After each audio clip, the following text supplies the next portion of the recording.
to me, the fundamental transformation we're going through is that in the 20th century, we worried about scalable efficiency.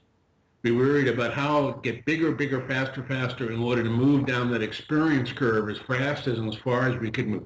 Because the more we do something, the better we get at it and the cheaper we can do it.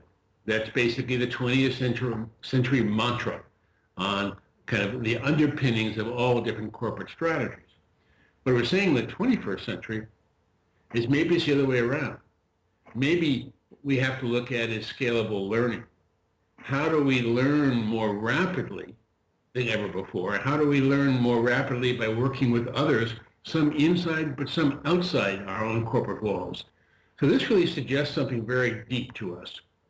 And that is that for many years during the 20th century, it was believed that the purpose of the firm was to minimize transaction costs. And that original insight won Ronald Coase a Nobel Prize. The purpose of the firm is to minimize transaction costs.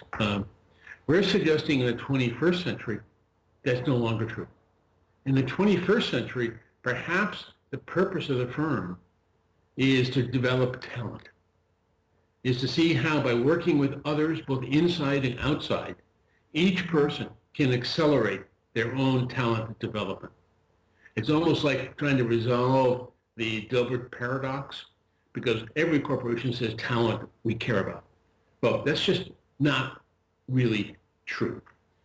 They run their corporation in terms of scalable efficiency. They squeeze everything to the bone, and they have no understanding of how do we want to work. So we ourselves build talent faster than ever.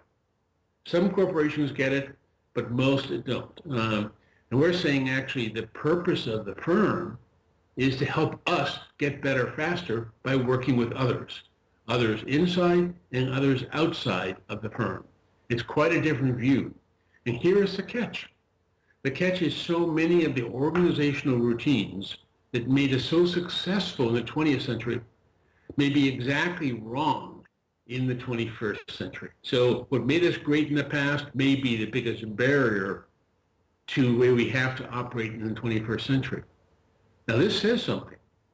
This suggests that China has no legacy systems except the state-owned enterprises, and of course they're going bye-bye. So they can invent brand new ways to work because they aren't trying to fold back status quo systems, power structures, and organizational routines carefully honed over the last 40 or 50 years. We have to. We have to go back to almost the Zen notion of the beginner's mind, which says maybe we have to see the world afresh and try to figure out how to play ball in this brand new world. That is a big challenge. And that, for small firms, will be able to do easier than big firms.